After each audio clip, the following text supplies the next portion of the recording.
Thank you. Next question. From Armenia side. Public TV, Irina Makarchan. Mr. Vice President, my question is for you. Mr. Vice President, although you did refer to the TRIP project in your speech, but I would like to ask you for some details. How would you assess current progress? How much investment is expected or planned to be made by the U.S. in the project, and what economic benefits do you expect of this project? Thank you.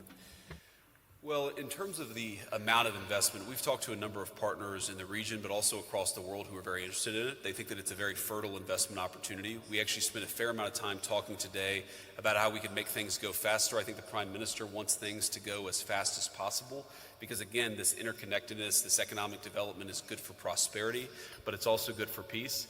The United States is certainly going to play a very positive and constructive role in this, but I don't think that money is the issue. I think there's actually a lot of capital interest in this particular project. There are a lot of people across the world who think that they can make a good return on investment by investing in Armenia and investing in this TRIP project.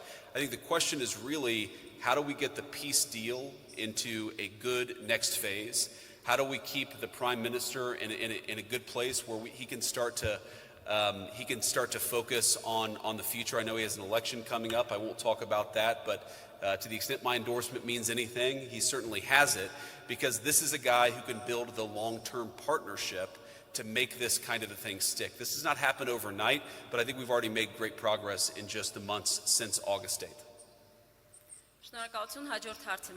Thank you. The next question. Next questions from the colleagues from the United States. Thank you. Mr. Vice President, on the Iran negotiations, would the U.S. allow limited uranium enrichment, or is no enrichment whatsoever a red line in negotiations?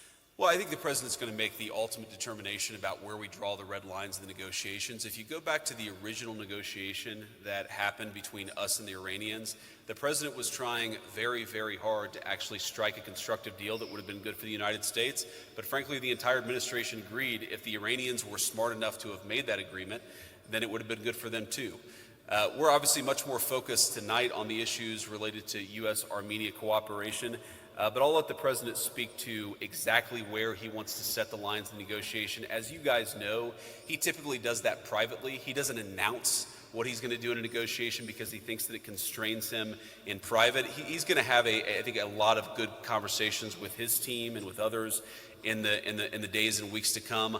I'll let the president set the terms of those negotiations, but with all due respect to our friends in the media, I think the president is going to preserve decisional space for himself, and that means not revealing too many of his cards publicly.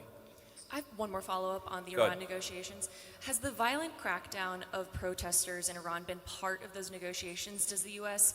Want to push for any kind of human rights assurances to be part of a deal? Well, I think as the president has said publicly, it's already very much been part of the negotiations that we've had. It's one of the things the president made a very strong demand is that there were prisoners who were going to be executed. The crackdown was, of course, very brutal and violent. And as the president, the entire administration has said, we stand with the people of Iran. We stand with the right of peaceful protest across the world, and certainly people who want to exercise that right in Iran.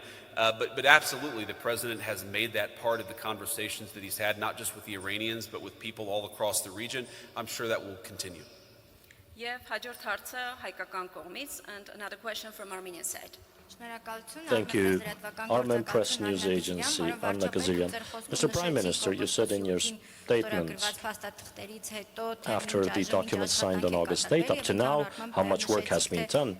And you also generally explained the areas in which we should have expectations in the future. Generally, could you please assess the current level of Armenia-U.S. relations, the current progress of activities, and in the near future, what specifically should we expect? Well, I think this site underlines the level of current relations between Armenia and the U.S. Our current level of relations is higher than ever, but it's important, as we underscored with the Vice President, the great potential for further developing our relations.